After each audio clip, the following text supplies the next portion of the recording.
Aquí vamos a grabar la única parte, por lo menos como yo me la sé, de al menos en Michoacán.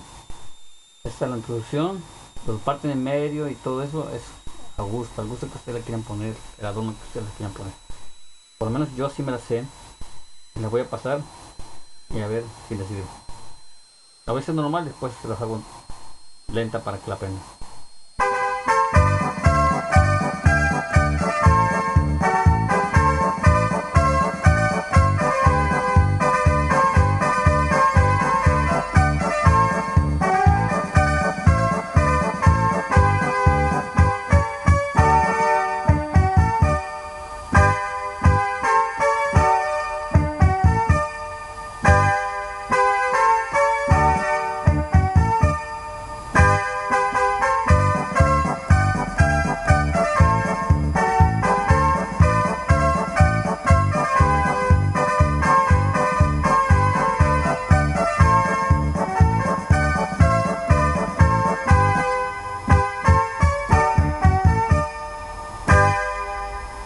Ok, ahí va lenta.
Ok, es todas las partes.